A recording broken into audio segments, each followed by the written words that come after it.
Hey guys, it's Samantha Jamerson, and today I thought I'd sit down with you and tell you all my C-section experience.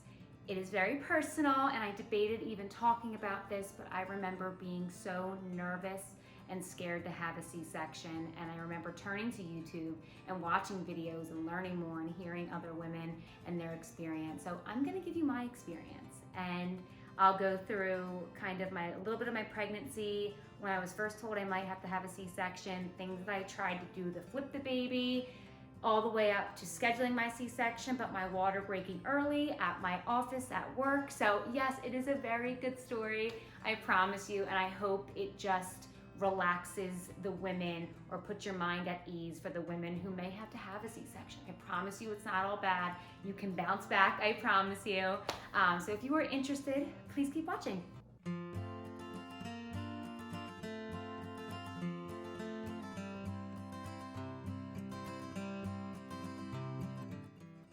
So before I get into my C-section story, let me just give you a little background on my pregnancy. So like everything else in my life, I tried to plan when I got pregnant. My husband and I started trying in January of 2019, and I was lucky enough to get pregnant in April of 2019.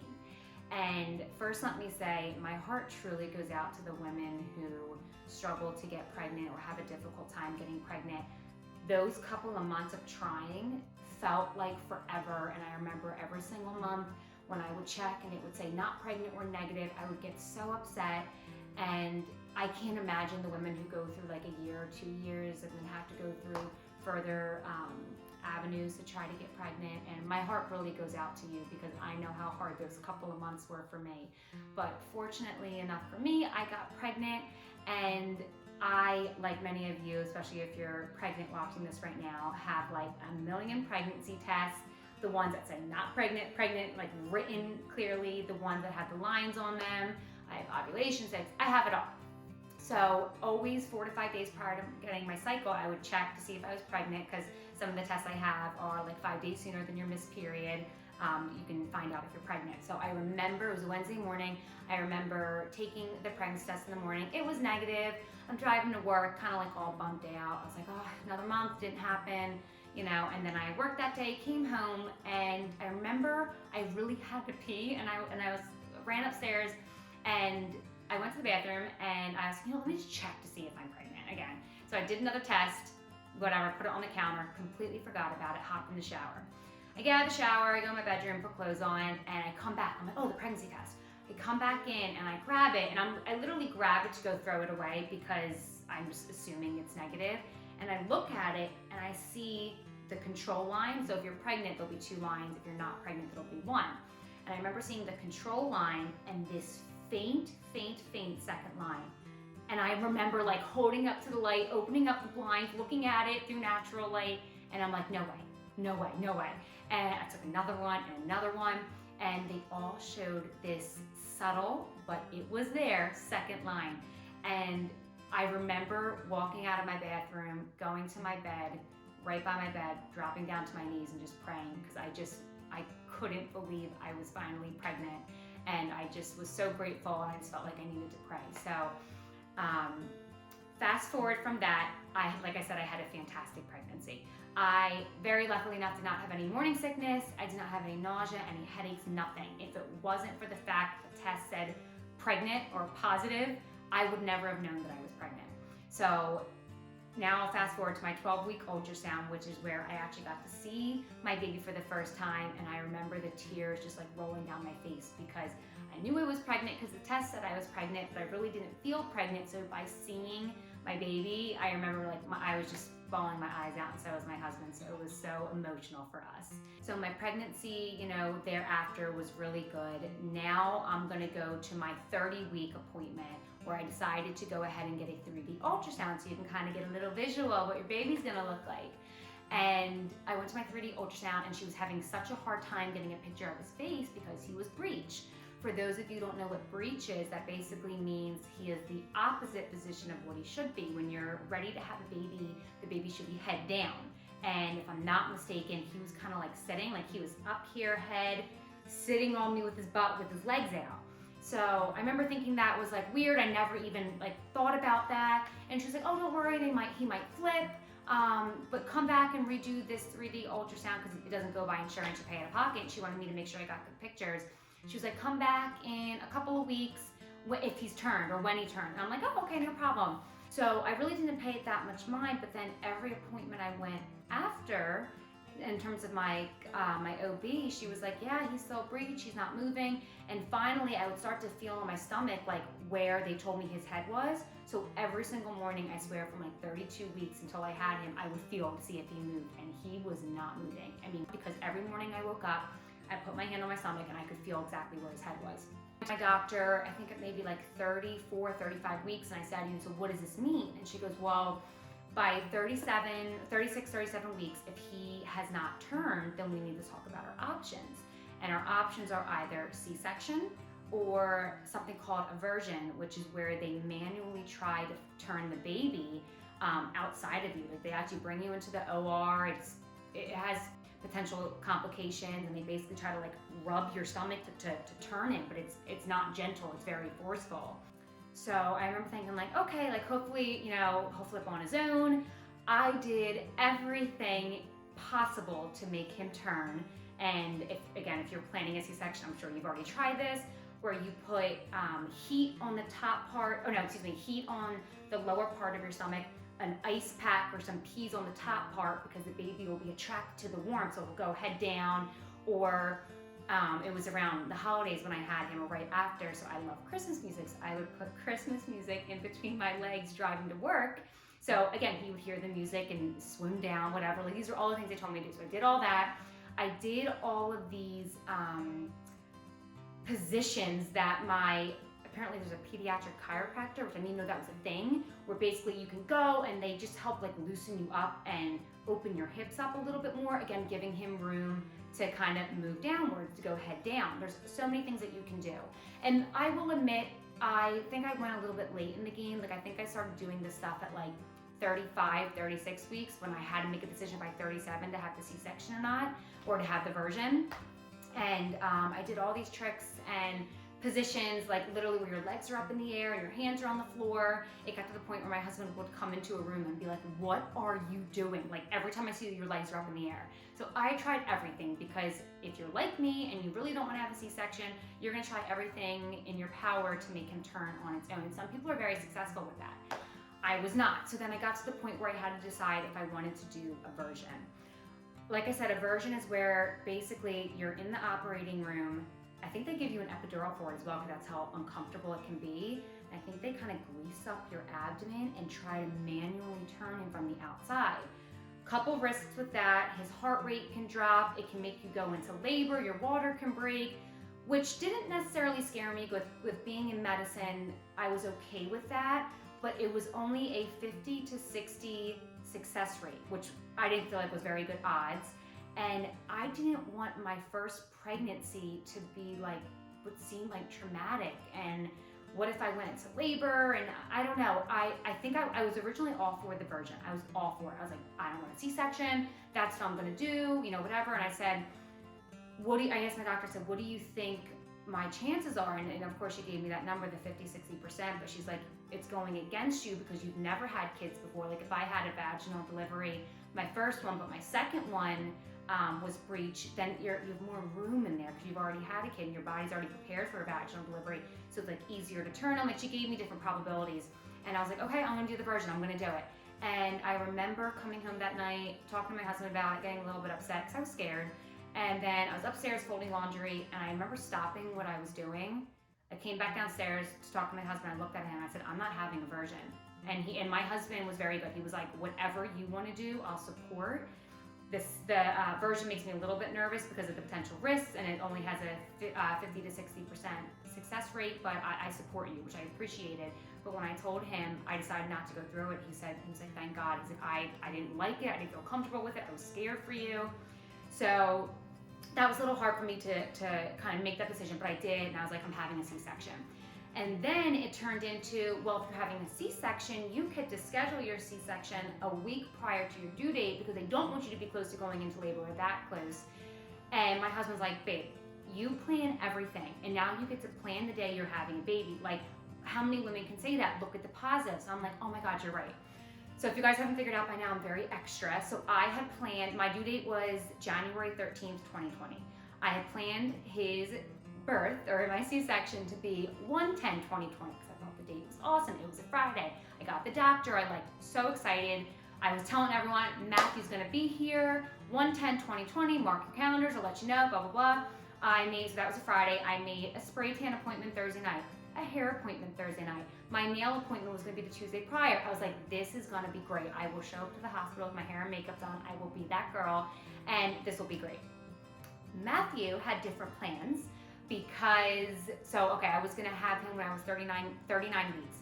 At 37 weeks and 6 days, it was a Sunday, because I turned 38 weeks that Monday. On a Sunday morning, I was down here having my 1 cup of coffee that I could have, and I started getting some sharp pains in my lower abdomen, like just for like 15 seconds, and then it went away, and then it came back like 10 minutes later, went away. And I was like, that's weird.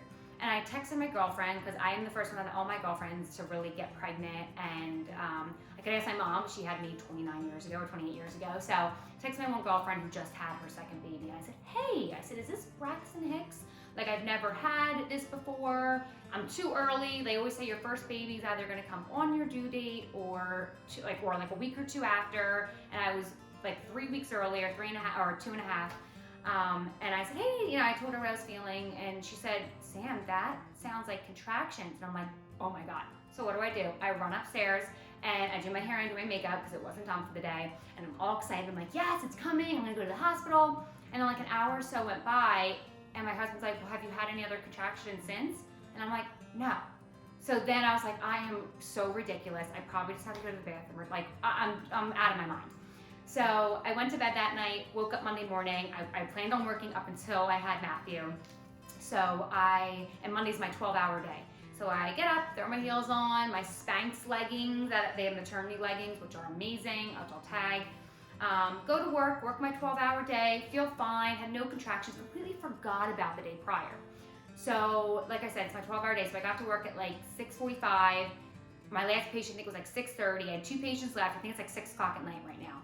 I'm in the nurse's station, and they're prepping me for the room that I'm about to go into, and my one assistant is filling me in, and as she's filling me in, nothing hurt. It was just like a release of fluid. But like, guys, not just like a little bit. Like, I can't even explain to you how much fluid. Like, it was as if someone popped a beach ball, a huge beach ball, and it just wouldn't stop. And I remember looking at my assistant like, my water broke! Like, looking at her as if she's supposed to know and do something about it. Like, they're all younger than me, they have no idea. So I run to the bathroom in my heels, running down the hallway, leaking. And everyone's like, oh my God, what do you need? What do you need? I'm like, I don't know. And in my mind, I start freaking out, because I'm like, if I had had a C-section, it was planned. I am not ready for this. I just worked 12 hours. Like, all these things are going through my mind. But luckily, being the person that I am and wanting to be over-prepared, I had said to my one assistant like 2 months prior, like, if my water breaks at work, which I spent 5 days a week at work, there was a very good opportunity or chance that it was gonna happen. I said, if my water breaks at work, I want you to be the one. My hospital bag is in my car, which is in the parking lot. I need you to get my car, drive me to the hospital in Jersey. I'm in Center City, and I'll pay for your Uber back. Like, I had already had this plan. So thank God, by the time I got out of the bathroom, my assistant, jacket on, my bag, my jacket, she said, let's go. So I throw on my jacket, and mind you, I'm still leaking, not a little bit, a lot. So I grab a towel, I put it in between my legs, and I leave the office. And I'm crying because I'm so nervous and I'm scared, but I'm excited. And mind you guys, I wish you guys could have seen it. I am walking down Center City, 2 blocks to the parking garage, with my North Face on, my heels, my Spanx leggings, and a towel in between my legs, walking in Center City. Like, this is a movie, I'm telling you. So I get in the car, my assistant hops in the driver's seat, I'm in the passenger. We're trying to leave Center City. It took me an hour to get to the hospital because it's rush hour in Center City, and there was construction, and I'm trying to call my OB, but I'm like so frazzled that I keep hitting the wrong numbers. I think I called like 4 times before I got in touch with someone. Finally, I get in touch with someone. They're like, Samantha, just relax. Like, it's not a problem. Take your time. And I'm like, no. He is breech. I need to have a C-section. They're like, okay, get to the hospital as soon as you can. And they're like, are you sure your water broke? And I'm like, number one, I'm in medicine. Yes, I am sure my water broke. Number two, it is still coming out. I'm not peeing myself, I promise you. So we're racing to the hospital. I call my husband, he doesn't answer. Then I call him again, he finally answers. He meets me at the hospital. Luckily for it being like an emergency, because technically my water broke, but I needed to have a C-section, there was no other labors going on at that time. So I showed up to the hospital at 7 o'clock at night and I had Matthew by 9:10. And maybe because of nerves, like I was having contractions, I was definitely in pain, but I don't remember it being all that bad. But they did check me to see if I was dilated, and that to me, guys, was the most painful thing ever.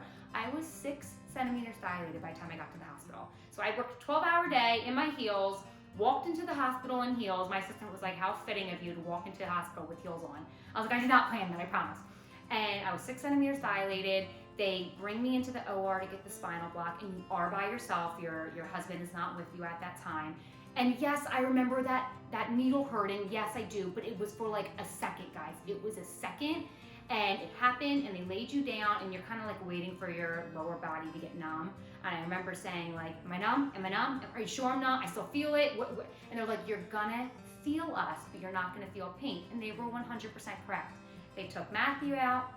They're bringing him over to the scale, and they're like, oh, he looks like he's 7 pounds or 7'5", and I'm still kind of in shock, so I'm not really talking much. And then they go, oh, never mind, he's 8'3". I turned, because you're laying down, I turned my head and I went, thank God I had a C-section. He was 8 pounds 3 ounces 2 weeks early. They said I probably would have had a 9-pound baby. No, not happening. So I'm very, very, very fortunate, and God is good, that I had a C-section. So recovery, believe it or not, wasn't that bad. The first couple days in the hospital, yes. I mean, the hardest part is just getting out of bed. And the nurses are great, and they're like, all right, stand up, like straighten up, don't arch your back, you need to get through this. And they were super great, and my husband was super supportive. So the first couple days in the hospital were not great, I will be 100% honest with you. Coming home from the hospital, I think the hardest part for me is I like to be busy, I like to do stuff, I like to clean, I like to organize. And they really don't want you moving a lot or excessively after having a C-section, obviously, because you just had a major surgery. But I will tell you, the sooner I got moving, the sooner I felt better. And to be 100% honest with you guys, so remember, I had him on a Monday, and it was the following week that I was supposed to have my planned C-section that Friday. So I had my nail appointment scheduled for that Tuesday. And I drove myself to my nail appointment 1 week after having my C-section, and my nail girl literally laughed at me. She goes, you had a baby and did not miss a nail appointment. I said, no, I did not.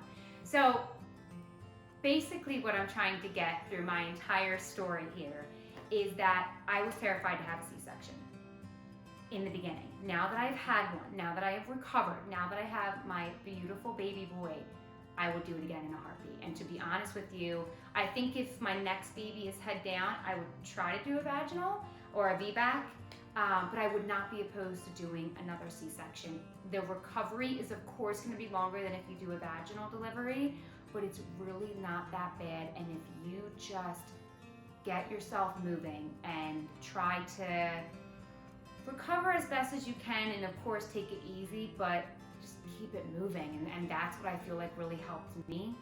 The hardest part, like I said, was since I wasn't able to do stuff in the beginning, my husband would have to get up in the middle of the night and bring the baby to me so I could breastfeed, and I just felt like, I want to get up and do it, like let me do it. And I would feel bad for my husband, and he was like, babe, like you just had surgery, lay there, you're fine. But I just hope that this story helped you guys a little bit, because though I like to plan everything, I didn't plan on having a C-section. That was like the last thing that I thought about, and I had to have one, and it really wasn't that bad. The recovery wasn't that bad. I went back to work 1 month after having a C-section, and to be honest with you, I probably could have gone back in 3 weeks. So I think it's all in how you heal and how you take care of yourself, but I truly believe if you try to keep it moving, I'm not saying going for a run, but like just get up, walk around the house, do something, it'll get your spirits up, and I truly believe that positivity helps with healing as well. So long story short, you can do this. If you are scared of having a C-section, I understand, but I promise you, you can do this. You can get your body back, you can recover. My scar is very minimal. I feel confident enough to be in dresses and things like that. I took a picture of me wearing a dress, I think like 7 or 8 months pregnant versus 2 months postpartum.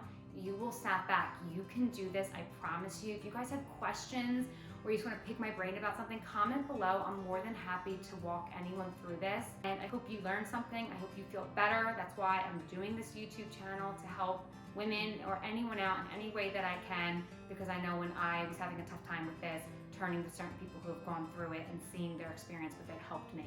So until next time, guys, I'll talk to you soon.